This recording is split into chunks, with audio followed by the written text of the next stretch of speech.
The born-again individual gives an overcoming life.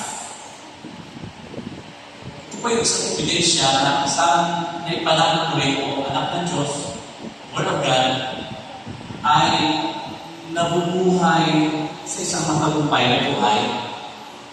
Dapat ang buhay po natin ay matagumpay na. Amen? Amen. Hindi po tayo talunan. Amen? Amen. Kaya magpapatuloy po tayo kahit na may problema, sa durangin, magsak tayo, mag-inuwi sa labas para tayo ay umisahan.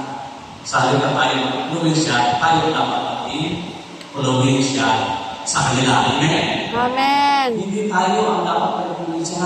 Tayo ang dapat mag-inuwi siya. Kasi kuminsan, pag nasa labas na, hindi iba ang buhay natin, bakit hindi iba ang buhay? Halip na tayo ay maging sa ating sarili at pagkipulan sa tayo nadadala, nagagawa ng ating nagagawa nila. Sila ay nagapura, nagagawa ng tayo, nagkikipulan ng tayo. Dati wala ng bisyo, kasama sa nila, nag-bisyo ka, ikaw nag-ipulan siya, hindi ikaw nag-ipulan siya. So sabi ko sa 1 John chapter 5, verse 4, sapagkat napapagtagumpayan ng mga anak na Diyos ang anong pagtagumpayan? Sanlibutan. At nagtatagumpay tayo sa pamamagitan ng Pananampalataya. Amen. yung tagumpay natin sa sanlibutan. Hindi sa about faith, pananampalataya natin pinag-usapan yan. Amen. Ang tanong, bakit hindi ka nagtatagumpay? Tanungin mo ang pananampalataya mo. Kaan? Bakit ay napalapalatayan mo? Baka kulang ka rin dito. Yung aking factor. Yes. Pakalapalin, diba? Ang sabi ko sa Romans chapter 10, verse 9, chapter 10, verse 9. Diba? 10:17, sorry. Chapter 10:17. Faith, sa English tayo, faith cometh by so the faith cometh by Hearing. hearing Hearing by the Word of God. Amen. Bakit ang si Pablo ay hearing, tayo lang naman yan. Iba po yung ibig sabihin hearing.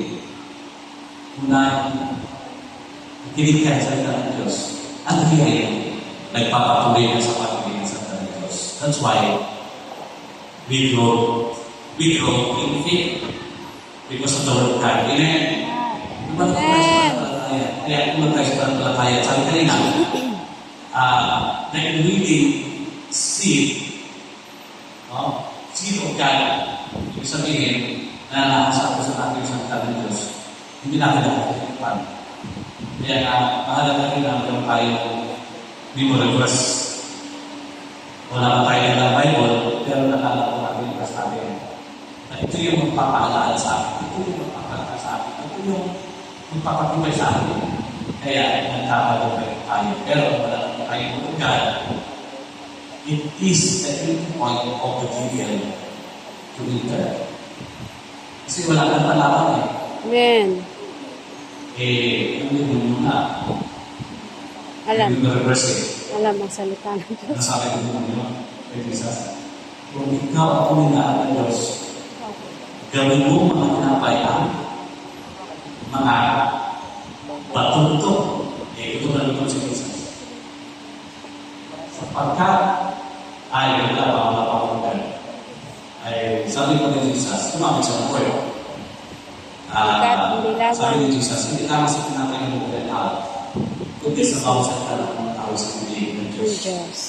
Nung umakyat po sila doon sa kalapot ng tower. Sabi ni Chapter,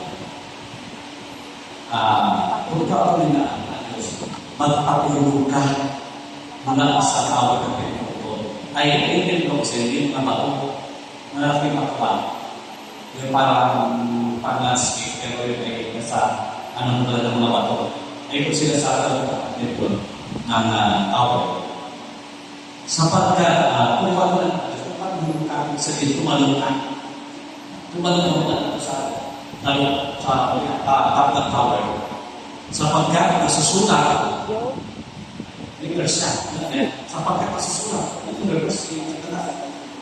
Alalayan ka ng lalaki at hindi ka matipiso sa mga walong hindi ka mabubukulan, hindi ka mabubukas ka saan, hindi ka malupis sa krasya. Kaya hindi sa talas to. Meron din sila alam na talata. Ano yung mga sa kariyo? Hindi yung reverse ba? Sa talas, isa na. Ngayon yung reverse ba? Pero tayo yung reverse. Amen. Ibig mo ba? Amen. Yan po kami po sa school para matuto tayo mag-recite ng mga verses in the Bible na lalo po sa kusugan siya magkulang na hindi na makakita, hindi na mabasa ang Bible, pero kasi taas kasi sa puso. Kaya kung mensahe ko siya, ito, basa. Alam niyo po sa talata, basa, nagabasa kayo. Tama, kulang siya, tama na sinasabi. So, ano man mangyari sa buhay natin, pag-pray kanina sa willing seed of God's word in our heart. Ito yung panlaban natin. Kaya nasurti, panlaban natin.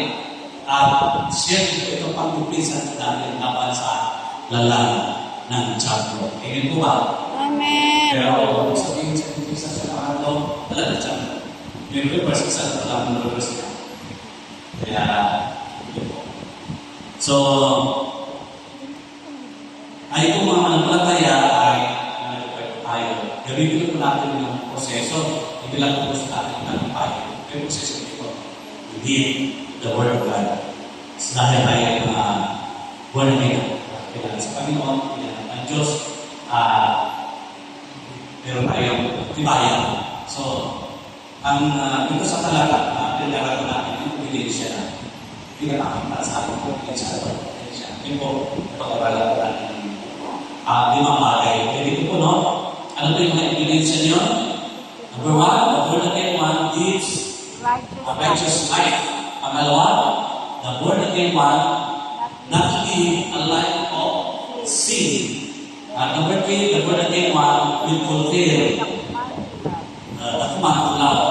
Number four, the born again one believes that Jesus is The Son of God Son of God. Lastly, the born again individual lives an overcoming life. Alapakan po natin.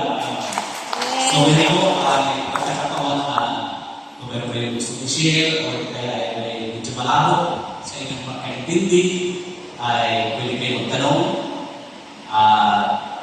basta po ang pagkakataon mag-share o magtanong. Our topic is about the evidence of being born again.